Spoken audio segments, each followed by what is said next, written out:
welcome our first official speaker of the day to the stage, Miss Barbara Dowse, success mindset strategist, playing a bigger game. Brightest colors fill my head, a million dreams keeping me away. Barbara Dowse is an acclaimed success coach, business mindset strategist, author, and inspirational speaker. She shows entrepreneurs, business owners, and individuals how to break through their inner ceilings to play a bigger game and achieve outstanding results in their professional and personal lives. Barbara helps people to rewire their brains and reprogram their minds so they can say goodbye to procrastination, perfectionism, and self-doubt. She is a certified thinking and results consultant with the Proctor Gallagher Institute and the creator of the programs Discover Greatness Within and Your Genius Code Unlocked. Barbara, take it away. Thank you, thank you. Thanks, Mandy. Now I don't have to talk about myself. That was awesome, thank you. So thank you everybody for being here today. I'm so excited to be here and to be invited to be with you all. It's really wonderful. It's been a wonderful couple of days. Thanks to Summer and Paul and Mandy and everybody who's working behind the scenes. Thank you so much. So I'm here to discuss with you today playing a bigger game, leaping into your future. So how many of you have something in your life that you would like to change? Okay, right? How many of you would like to change it now? Like now, right? Yes. So I work with people to help them have rapid transformation through change. And why is that? We have resistance to change. We say we want to change, but we don't like change. And why is that? We want to stay comfortable, right? We want to stay in the known. We're afraid of the unknown. Our ego mind goes into fight, flight, or freeze mode, and we're like, oh, no, I'm not going to do that. I want to, but I'm not going to. And there's all kinds of reasons why we don't, and I'm going to share some of those with you today. So we like to have our ducks lined up in a row. I've been studying neuroscience for the last 9 years, and we want to go to the path of least resistance. And that's because the brain wants to conserve energy. Our brains are constantly looking for threat. We don't want to experience the unknown, and it wants to conserve energy. So it goes to the same groove over and over and over and over again. And sometimes we do that so frequently, we end up stuck in a rut of sameness. And so I encourage people to take bold action, get outside the comfort zone, go into the scary zone, because I call the comfort zone the real scary zone. That's where it's really scary. Now, we do need to go on autopilot for certain things, right? We don't want to have to think about driving our cars and holding on to the wheel and just going, oh, am I in the white lines? Do I have it straight? No, we can trust the autopilot. We don't go to our front door and say, oh, is the blood running through my veins? Are my muscles and ligaments and tendons working so I can turn the knob? If we did that, we'd get nothing done. So we do need autopilot for certain reasons. It's becoming aware of our autopilot when it doesn't serve us. And that is key. Where does it all begin? Yes. It's our programming, right? So from the time that we're born until the age of 7, we don't know how to rationalize. We accept whatever is given to us. We're little sponges just accepting what everybody is feeding us because we don't have the ability to rationalize. Our subconscious mind is wide open. And if anybody is giving us a belief, a habit, anything that is repeated over and over and over and over and over again, it becomes the imprint. It becomes the embedded belief in your system and your programming. And that's difficult to change. We are programmed even before birth. That's why we look like our parents, we look like our grandparents. I've got 2 crooked baby fingers. I used to, as a kid, tell everybody that they were slammed in car doors. They never asked, how did 2 fingers at the same time get slammed in the same car door? I just pretended, right? Where did I get them? My mother had them, my grandmother had them, right? We're genetically predisposed, as well as, you know, there was a Franciscan monk who said, at the age of 7, show me a boy and I'll show you the man. We're so locked in until we grow aware and really become aware of what is controlling our programming. And this is otherwise known as a paradigm. And our paradigm, these are fixed ideas at the subconscious level that control our behavior, and most of our behavior is habitual. We're not even aware of what we're doing. Are you putting your foot in the same pant leg every day? The same routine? Are you brushing your teeth with the same hand every day? Are you aware that you're doing the same thing over and over and over again? We know what that definition is, right? If you want a different result. Okay, so just a little bit about my programming, if that's okay. It's my vulnerable side, okay? So I was born and raised in Montreal, Canada, and to parents that my mother was from Newfoundland, Canada. She spoke English. My father was from Montreal, Quebec. He spoke French. They didn't speak each other's language. They got married 9 months later, and they still didn't speak each other's language. So it was kind of like a crazy little family, and of all Pisces. We were all Pisces. And so it was like trying to figure out a lot of like, what and who am I? All I knew was that my mom went to grade 6. My dad went to grade 7. And I was determined. My father was one of 14 children, and he was the second eldest. And I was determined that I was going to go past grade 6, and I was going to go past grade 7. But I ended up being the only one in the family who graduated from college. I've got a lot of cousins. I've got aunts, that are the same age as me. I was determined to get educated. Now, part of that was the paradigm. I always felt like I wasn't smart enough. I'm not smart enough, so I need more education. And that became a trap because I kept getting educated. If I told you how many masters and licenses and certificates and getting ready to get ready to get ready to get ready, right? And so that I wasn't really aware of how that was holding me back.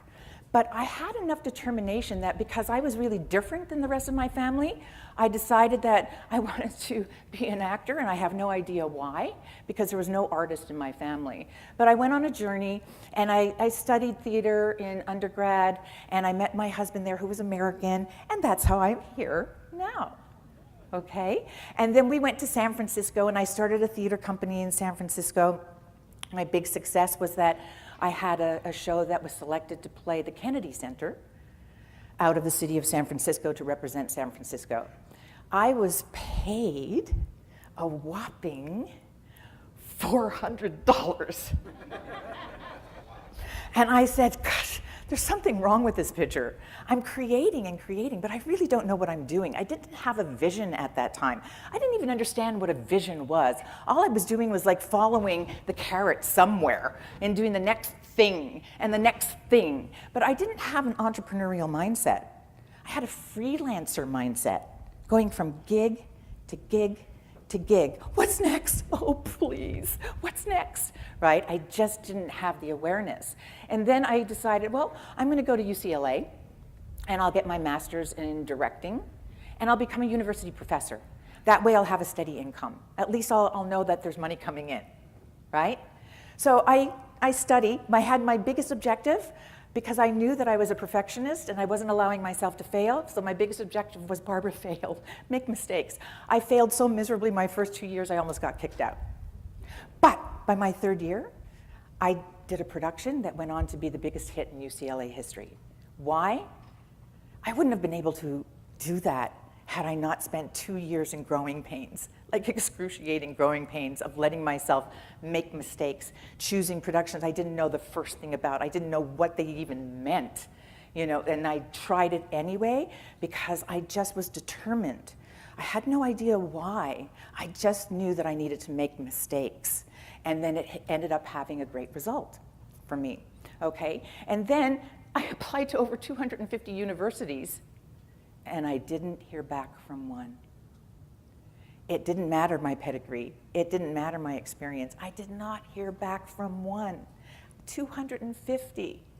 So my resilience, it was like I was getting a little beat up, right? After 250. But fortunately, after exploring some options, I was recommended to work with the Olsen twins. How many people know who the Olsen twins are? Great.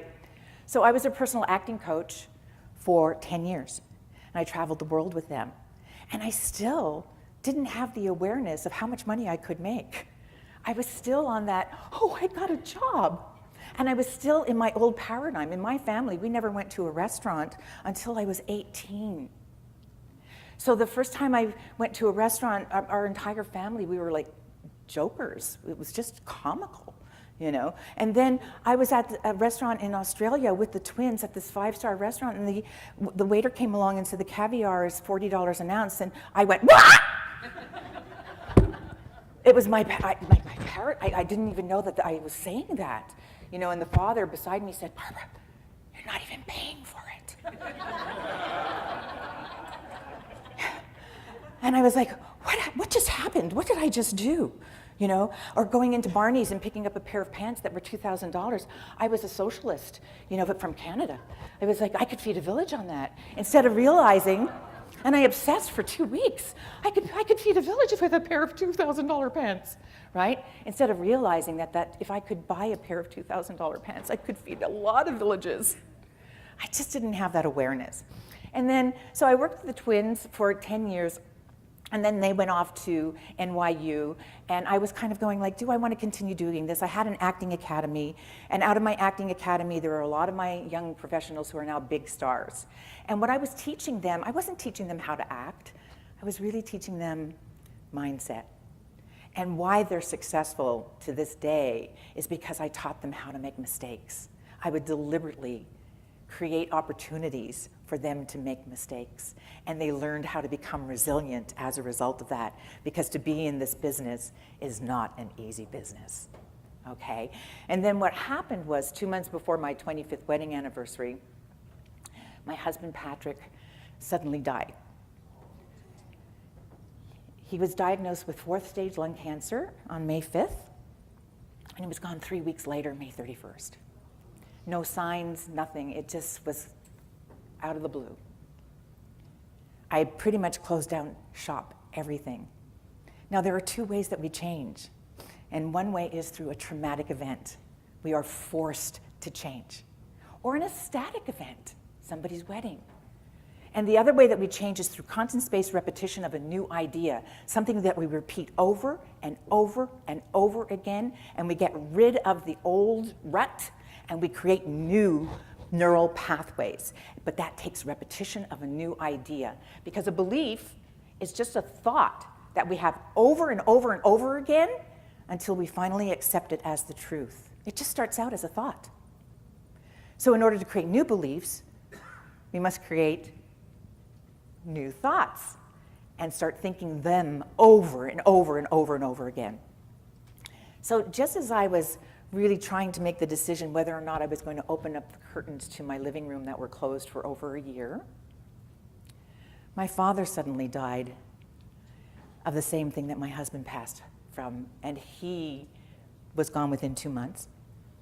Then I went to Patrick's mother's home in Vegas, and I found her dead in her apartment. Then my best friend died in front of me 2 months later. And then the last was my 40-year-old brother-in-law died jumping out of a plane, and his parachute didn't open. So that was 5 people in 2 years. So some of you might relate to that experience. Some of you might relate to struggle. Some of you might relate to, I don't know what's next. I had no idea what was next. I was really floundering. I was a puddle of tears on the floor, not even making a decision as to what could even be next. But through the help of some angels, through the help of some mentors, through the help of some coaches, I attended a program in master's program in spiritual psychology. I certified as a coach in the Success Academy, not with the intention of coaching people. It was to heal myself.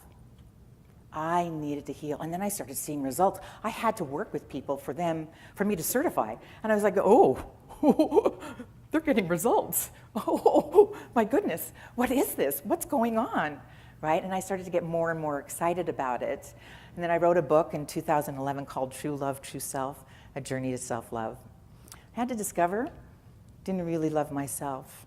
I lost the love of my life, my other half, to find out there was a lot of work I needed to do on me. And I didn't realize that I was seeking approval outside myself my entire life. And it started to change, and that change came when I met Bob Proctor. Bob Proctor was my mentor for 10 years, and I certified with him in 2013. I doubled my practice and tripled my income in less than a year. And I've been working with people ever since, using the work that he taught me and helping a lot of people reach big, hairy, audacious dreams and goals. And it's been a privilege to do that and very exciting. So I'm going to share a couple of the things that I've learned along the way that have helped me, that have also helped my clients, and hopefully today it's my intention that it'll help you as well to get out of the comfort zone, get out of that scary zone, right? And then aim for what it is that's the untapped potential inside of you. So as one of my favorite dead mentors says, right, we can't solve our problems with the same thinking we used when we created them, right? If you have stinking thinking, you're going to keep getting the same stinking results. And I say to a lot of people, you know, positive thinking, people, oh, positive thinking, action, schmaction, whatever, you know. But through neuroscience, I've discovered more and more that a positive thought, you know, if you're not guaranteed that a positive thought's going to lead to a positive result, you have no guarantee a negative thought's going to lead to a negative result, which one do you want to choose? Hello, right? And what I've found is that a positive thought, and I've seen videos of this, a positive thought will produce a hormone that creates feeling in your body, and it will produce dopamine and serotonin, feel-good feelings. And those feel-good feelings drop into your body as a vibration. Those vibrations get you into more motivation and into more action. The amount of actors that I've worked with who sit on the sofa and they look at the TV and they see the guy and they go, he's got big ears, why is he successful? Douche, right? Oh, God, her legs are fat, douche, right? And it's like the people that are watching are not really getting out of that comfort zone. Now, negative thinking, negative thoughts are going to produce hormones that are called cortisol and adrenaline. And they're going to move into the body as a different state, as a different emotion.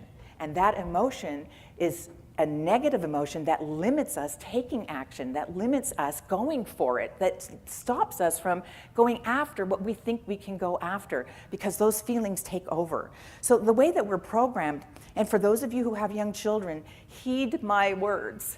Right? A child raised with praise will grow up to be a confident individual. A child raised with criticism will grow up with low self-esteem. Now, when we're taught, most of the time we hear, you didn't do that. And because of that intense emotion, that impacts as a vibration into our bodies, into the hormones, into the feelings, and it starts to create lower self-esteem. How many of you grew up with parents saying, you read your book, I love you? Right? Now, if you do that, that's a high vibration as well. Most of the time it's like, oh, you read your book, good. Right? But it's using the emotion to be able to access the potential within your children, to let them grow. Okay? So it's really important to look at your thinking, because most people will settle for less. How many of you tell your friends and colleagues that they can go for what they want, and you keep telling them that they can do it more so than you can? Yes, right? And then a lot of people don't really know what's stopping them because they don't understand the paradigm. They don't understand the programming. And I go into companies where, you know, the trainers and the managers are teaching everybody to be like the person who was successful. They're going down the wrong track, because no two people are alike. No two people have the same paradigm. No two people have the same programming. I could tell you with the Olsen twins, they were twins. They were not at all alike. There are no two people that have the same experiences, the same teachers, the same friends. There are no two people who have the same paradigm, and we're being trained to follow somebody else instead of looking at what is in the individual's way. What is the story that that person is telling themselves why they can't do something, instead of being guided to say why they can do something. So, you know, you don't know how to use the most powerful tool. We're on autopilot most of the time. Bob Proctor would say, 2% of the people think. It's hard to think. 3% of the people think they think. 95% of the people would rather die than think. Right? So what we need to do is teach our subconscious, the one that's in the program, the one that's running the show, we need to teach that we can change without dying. Because that's what it feels like. We're going to die. Okay? So there is an exact science behind goal achievement. And when you start to understand the power of your mind and the function of your mind, and that your body is not your mind, you understand? Your mind is the conscious and the subconscious. And the conscious has the ability to originate new ideas. It can accept, reject, neglect anything that you put in it. But we have over 70,000 random thoughts going through our minds daily. And the thoughts that we hang on to and we attach an emotion to, those are the thoughts that are going to go into the subconscious. But most of the time what we're not realizing is that the subconscious is controlling everything. And so how do we change that? We have to go aware of the paradigm, of the programming, of what is your self-image. Your self-image is what's controlling your results. And your self-image is the way you look at yourself, the way you talk to yourself. It's the way you act, the way you behave, the way you dress, the way you show up in the world. That is your self-image. And it's your innermost dialogue that's going on inside of you that's controlling your results. You might show up looking like you've got it together, and sometimes we need to do that, right? But it's really that internal dialogue that you're having with yourself. So if you have a limited self-image, you will have limited results. You will never outperform your self-image. You will never outperform what you already know. So it's to engage in new thinking, new thoughts, hang out with new people, start shaking it up. What can you do that might be, much more bold action in your life? What's one scary thing that you can do daily? Or what's one bold action that you can take while you're here? What's, a person that you've been wanting to go up to and haven't spoken to yet? And you're saying, oh, I'm going to do it. So whatever you have that resistance, if you step into that resistance, you'll see on the other side there's going to be some magic. Are you up for magic? Always, right? Okay. So where does your self-image come from? Well, as little beings, right? It's our environment. You can put a child that was born in America and put them in China, and they're going to behave like the environment that they grew up in, culturally, behaviors, beliefs, all of that. They're teachers, right? And then we also have it from radio and TV. We're so suggestible. And when we're tired, the subconscious mind is much more open to being influenced. What does radio and TV use all the time? Programming. And they're tapping into our fears. And they're using images. And that's because images, the subconscious mind interprets language in pictures. And that's the power of imagery. So if I say to you, red truck, what do you see? Oh, you didn't see R-E-D? You saw the red truck. Okay. If I say to you, does your refrigerator open up from the right to the left to the right, or in between? What do you see? You went into your kitchen, didn't you? Right?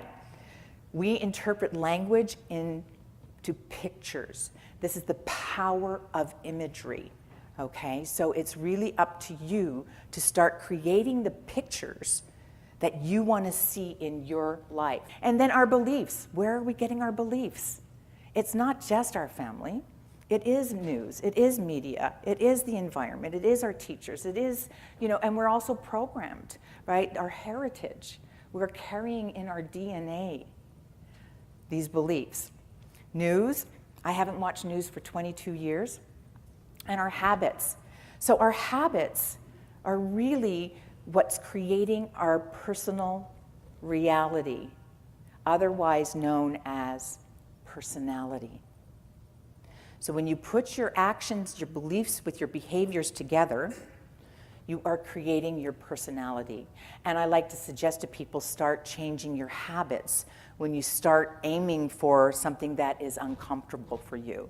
And the habits that you change. NASA did an experiment with its astronauts where they gave a new behavior for 30 days, and they had to be consistent with the behavior for 30 days. 30 days in a row. If they stopped one day, they had to go right back to the beginning, because what they saw was after 30 days, the neural pathways in the brain changed.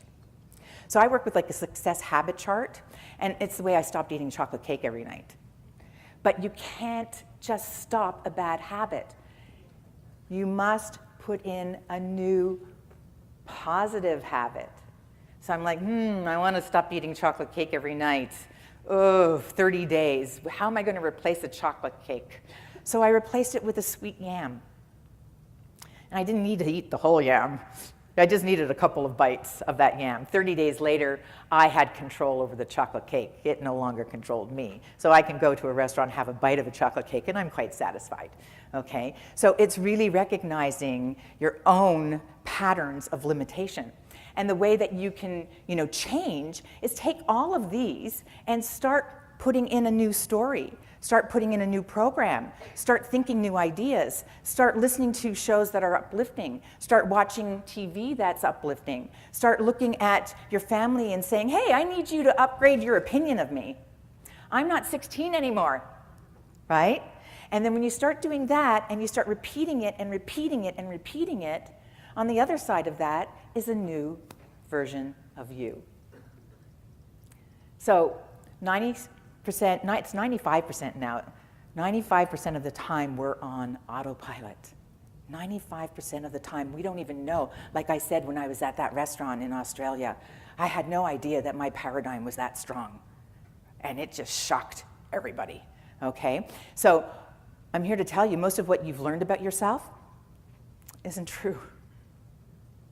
You can create a new you. There's a great author, Ben Hardy, and he's got a book called Personality Isn't Permanent. He also wrote 10X is Easier Than 2X. He also wrote It's the Who, Not the How, The Gap and the Gain, and Be Your Future Self Now. And these are really amazing books. They're science-based, research-based, really good reads. Okay, so imagination. How many people here consider themselves creative? Yeah, there's some of you who don't, right? But you know what? Everybody's creative. You're creating all day long, whether you're aware of it or not. You are creating. And the beautiful thing, the imagination is one of our 6 mental faculties. We have 6 of them, but I like to focus a lot more on imagination. This is the place where you get to fantasize. It just takes a little time, or it takes some dedication, or it takes what's called practice. We all have the ability to imagine. We're imagining all day long. The actors that I work with, the incredible thing is that they always imagine the worst thing possible. They have these beautiful imaginations, and they weren't using the imagination on the best thing possible. And when you start imagining the worst thing possible, what starts to happen? Right? So let's just use our imagination. So you're willing to be playful with me? Yes. Thank you. Okay. So like this is what? Okay. What else could it be? Magic wand. Lipstick. Come on. What else could it be? Oh, comb. Okay. What else could it be? Okay. What else could it be? Oh. Who said that? Of course, Mark. Here's a Cupid's arrow for you, okay? We all have the ability to use our imagination. And as Einstein says, right, imagination is more important than knowledge. So is our intuition more important than our logical mind. For knowledge is limited to all we know. And understand, while imagination embraces the world, the entire world, and there will never ever be to know and understand all that there is, right? So it's not knowledge. I had to learn my knowledge. I go to the unemployment office and I speak to PhDs. They don't have jobs. They're all stuck up in their conscious mind. They're all stuck in their thinking mind. They're not making application. They're not dropping down into the feelings and the desire and into movement and into action. So it's really important to understand that visioneering, this is a process that I do with a lot of my clients. It empowers you to reimagine your future. And when you start coming from the future and you start imagining your future self, you start to make decisions from that future. And when you're making decisions from that future, they're much more powerful to guide you and lead you to the habits you need to create step by step through commitment, through desire, through your willingness. And you get to ask yourself, are you willing and able? And if you're willing and able, then what's stopping you? Yeah. Okay? So you get to envision. So this is Nadim Saul, who is in, well, he was in our chapter in Calabasas, right? But he's now in Plano, Texas. And so working with Nadim, he has 4x'd his business. But he also considered himself out of shape and a fat person. I challenged him to a marathon within a 3-month period to sign up for a marathon. He signed up for the marathon and he started the habit of being a runner. Slowly, he started committing daily to the routine of being a runner. He now runs marathons, and he also teaches F45 classes, 6 of them a week. You should see him now. Incredible transformation, because he made a decision. Now, highly successful people really dream big to go big. So I want you to just close your eyes for a second. Just play with me for a second. Just close your eyes. And it's 3 years from now. And you're at the airport. You're traveling. And you go to a restaurant in the airport. And picture the pictures. See the restaurant. Hear the sounds. What are people saying? Oh, and somebody from high school comes up to you and recognizes you. You haven't seen them in a long, long time. And they say, oh my goodness, it's so great to see you. What are you up to? What are you doing these days? And you start to share with them what has happened 3 years from now. And you describe to them with enthusiasm. And you still hear the sounds going on behind you in the background in the restaurant. But all of a sudden you get really, really laser focused and really intent on sharing the picture of this life that you're now leading. And who are you traveling with? And you're sharing whether it's your family, what results you're having, what changes you've made, who you now are being in your life. And just hear that person's response to you. See their face. And maybe you're eating something as well. Whatever it is, your favorite food, you taste. And there's some other smells going on in the restaurant. Oh, and now it's time, your flight's being called. It's time to board. You say goodbye to your friend. You thank them for listening. And you say, I'll call you next time to hear more about you. And when you're ready, just open your eyes. Did you get some pictures in your mind? Yes? Okay. Some people don't see pictures when they visualize. Some people hear sounds. And some people just sense things. But whatever you create, know that this is your power to create. So what I want to do here is for you to understand the difference. To play a bigger game, there are different kinds of goals. And a goal is really something that you're going after that you've never done before. If you're going after the same goal, you're going in the wrong direction. It's about, if you're going to play a bigger game, you must go after something you don't know how to do. And the reason for this is, as soon as you say, okay, I'm making a declaration, I'm going to go for this, your paradigms come rushing right in, and you get to see them, because you can't change those paradigms until you bring them to the conscious level. And the purpose of going outside of the comfort zone of what you already know is so that you bring up these limitations, and you see them, and you go, oh, I'm sabotaging. And you know, self-sabotage is when you really, really want something, but you do everything to not have it. How crazy is that, right?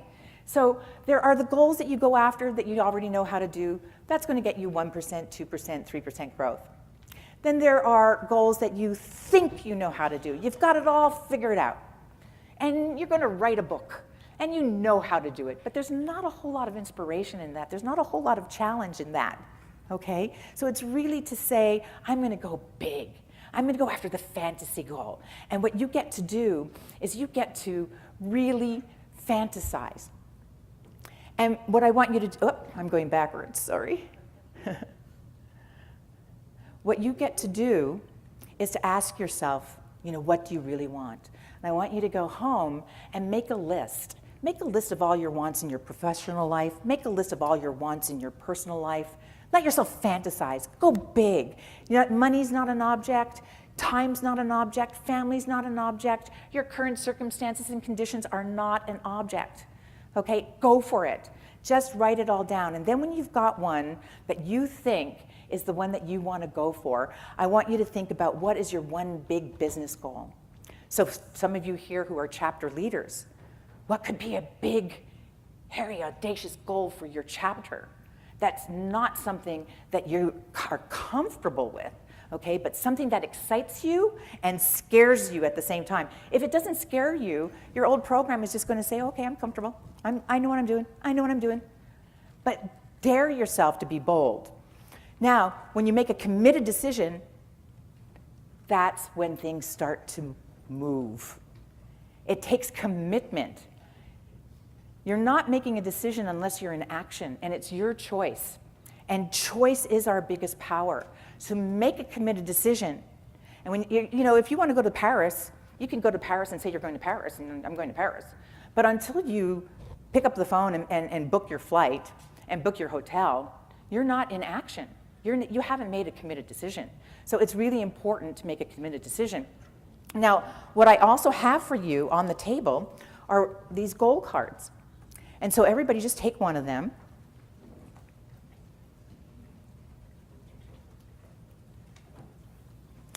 And then you don't have to write on it now. You can play with it throughout the day. I want you to be thinking if one of those big business goals, whatever it is, if it comes to you, most people are not really clear. You didn't get it here at this table? Okay, we just need some cards. Thanks, Mandy. I want you to be thinking, of what that one big, scary, audacious goal could be for you. Start playing with it. Write it out in detail in present tense, because subconscious mind doesn't know the difference between the past, the present, the future, and it doesn't know the difference between real or imagined. You write it out in present tense, and then you write it in detail, and then you put it on this card. And when you put it on the card, you just truncate it into one paragraph. I'm so happy and grateful, and I'll say, it is now December 31st, 2025. I'm so happy and grateful. I have secured over 15 keynote speeches amounting to blah, blah, blah, blah, blah income. I am thrilled, excited to be alive. And then what you do is with your card, I've got mine already written out. You write it over and over and over again, or you put it in a card, you carry it in your wallet, you put it in your purse, and you decide to really implant it, embed it, impress it on the subconscious mind over and over and over again. That's how I doubled my practice and tripled my income in less than a year. By the end of the year, I was like, what? What just happened? Okay? We resist change. We don't like to be uncomfortable. I'm here to say get uncomfortable. And as soon as you make a committed decision, whoosh, fear, doubt, worry, yeah, here I am, right? You've got to know you're going in the right direction. It's not the wrong direction. It's the right direction. And what starts to happen is there's this battle within. Right? It's pulling up your old programming, and your old programming starts to really kick in. And so you've got new idea, and you've got old self, you've got new potential self, and you've got old self. And what happens is, as you start to internalize and get into the desire, I want to open up a cafe, I can see the cafe, I've been wanting to put books in the cafe, and you get really, really excited about it, right? And then what happens is at the subconscious level, the old self is saying, get out of here. And the new self is saying, I want to do this. And the old self is going, no. And you have this battle going on inside of you. And in the body, it's creating a feeling of anxiety. That's what anxiety is. It's two opposing vibrations in your body. So we reject the new idea because of this feeling. I tell people, design your messy. It's okay. Be messy. Okay? That old self, you want to kick it out. And use the future ideas and put that into your present. Most people are bringing their past into their present, and they keep repeating what? The past. Okay? You must start to challenge the paradigm. You'll never discover the parts of yourself that you haven't yet met. They're waiting for you until you leave the comfort zone. So it's time to imagine a new you. Would you agree? Do you want to? Do you want to imagine a new you? Okay. If it's time, if you're happy with your results, but you know what? I say, I'm happy. Am I satisfied? No, because I want more. Is there a flower that continues growing to the light? Right? We are here for fuller expression and expansion. This is really what we're here to do, is to be fully expressed. So who are you being? Ask yourself, what are the patterns that are showing up for you that are stopping you? What are some new habits that you can create for yourself? I know when I first wanted to work with corporate executives, I would dress up in a suit. I had never been in a suit. I'd put on pumps, and I'd be at my desk at 9 o'clock in the morning, and I'd be picking up the phone pretending I was talking to a CEO. Within a couple of weeks, there was a CEO who came up to me and said, I'm a CEO. I'm like, who introduces themselves as a CEO? Right? You never know until you start to ask, who are you being? So everybody, act as if. Putting on a tutu doesn't make you a ballerina. But it helps to put on that tutu to start feeling like a ballerina, right? Yeah. Right, Nancy? Right? You've got to feel it. And then when you start to feel it, what do you start to do? Right? You start to dance, right? And then you say, well, maybe I'll go to, I have a goal. My goal is when I'm 80, I'm going to be an established flamenco dancer in Spain, okay? But it takes consistent, persistent action, otherwise known as practice. I'm practicing Spanish. I don't say that I can speak Spanish, but I'm practicing Spanish. I know a whole lot more now. So how do you learn a new language? Repetition, repetition, repetition. I write my goal statement every single day with my non-dominant hand. I challenge you to write your name with your non-dominant hand. See how that looks. But if you keep at it, so my late husband was left-handed, I'm right-handed, but I now write better than he ever wrote. I could, I look back at his cards and I'm like, huh? I don't know. The only thing I really can't do very well is bowl with my left hand now, okay? So it really is about you acting on your dreams. So this was a client of mine at 72. She wanted to write a book. She had been writing for 25 years. And I said, Mary Grace, you know how to write. Why don't you have a book? And she said, well, I'm going to write a book. And I said, unless you get committed. So why don't we do this? I want you to invite 20 of your closest friends to your living room to hear the first draft of your book in 3 months' time. Do you agree? She was like, okay. I said, it's not a committed decision until you send out the invitations. When are you doing that? And she sent them out within 3 days. 3 months later, I was in her living room while she was reading the first draft of her book. She also wanted to lose weight. I said, Mary Grace, you know how to lose weight? You know how to hire a trainer? You know how to eat well? You know how to go to the gym? You know how to run? That's not a big, hairy, audacious goal. And then I probed a little bit and found out that she really admired Ernestine Shepherd. Ernestine Shepherd's an 86-year-old bodybuilder. I said, Mary Grace, why don't you join a bodybuilding competition? Okay. And then I said, but it's not a committed decision until you find the competition, sign up for it. She found the competition. She signed up for it. She bought her pink fuchsia bikini and her tanning spray. She was in the gym every single day at 5 a.m. in the morning. Did she lose the weight? She finally, after years, lost the weight. So what's in the way, everybody? What's really stopping us, right? We know fear. Say it. Doubt. Say it. Worry. Come on, what else? Oh, I'm a K in the bank thing, okay? Okay, what else? Okay, what else? What else? Oh, do we ever let go of that one? Oh, okay. Oh, somebody said, yes, I like hearing that. Loss of confidence, right? Procrastination. We give up too soon. So the trick now is you've got to build new images, design new thoughts, adopt new beliefs, create them and repeat them over and over again. Everything that I showed you about self-image, take each category and just put in a new idea and start repeating it to yourself over and over and over again and start taking new actions. So just like an actor on the stage, right? The actor gets the script, you get to write your script. Are you the star of your movie or the supporting player? It's got to be the star, right? You get to write the script, reread the script, reread the script, reread the script, reread the script. Start designing what is the character of you, your future you, wearing. How are you speaking? What is the language, the gestures? What are the feelings you're adopting? What are the stories and beliefs that you're telling as this new version? Just like the actor on the stage who repeats and rehearses over and over and over again until they become one with the character. And eventually, you become that character. I do not sound like my family. Remember, English and French, right? I do not sound like my family at all. So use your imagination and decide to act, make that committed decision, and become the part, be the part, feel the part. Do 1 or 2 habits at a time that you're going to change and repeat them over and over until you change the neural pathways and one day you say, oh, I can write with my left hand. Oh, I practice, I can speak another language. So the next steps, embrace imperfection, engage in visioneering, and seek growth, fuller expansion, fuller expression. I now know why I wanted to be an actor as a child. And I learned it from when I was directing others and teaching. And that's because you get to feel.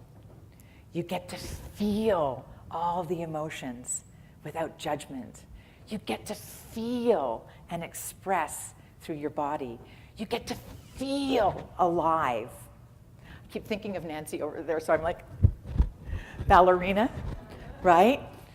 So you get to really engage in who you are as a human being, right, with a divine purpose.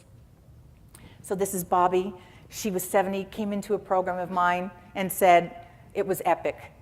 She made a transformation. Her psychiatrist told her husband, she's had a renaissance, there's no going back.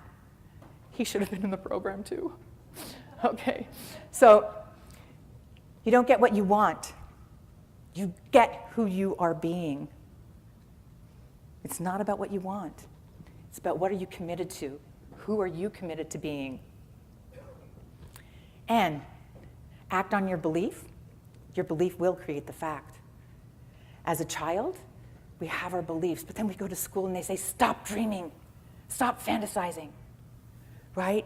But then, if you want to be playing on a team or a sport, do you play to win or do you play to lose? You play to win. You have an expectation. Otherwise, why play, right? You go to school. Do you go to school not expecting to graduate? That would be like pretty much insanity, right? You have the expectation that you're going to do it. So it's okay to expect, right? Hold on to the dream. If you're with a team of people, hold on to the dream together. If there's somebody who's an anchor on the team, this is not good. You want to get everybody on the same page. And be brave. Even if you're not, pretend to be. You can compartmentalize, and then you can also go and deal with the other side of you that has self-doubt. And I'm here to tell you, everybody has self-doubt. Don't avoid it. We all have self-doubt. It's just what are we going to do it differently, to shake it up. Now, if anybody wants any help with their goal statement and you want to reach out to me, you can come up to me after, today at lunch, whenever, and I'll gladly gift you a session where I can help you clarify what that one big, bold goal statement could be for you in your life, and I'd be happy to share it complimentary. You know, we could do a session. Let me know and give me your card, and I'll spend some time with you.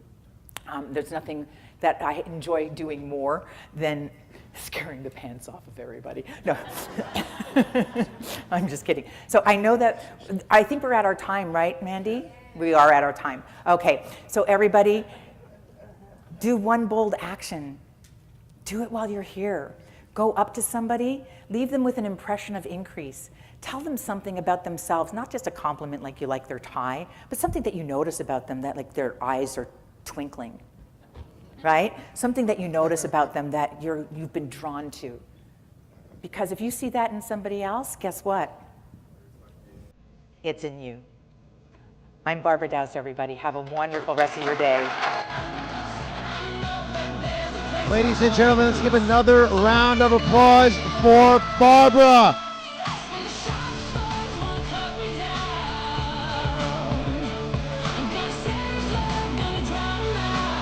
That was incredible. Thank you so much.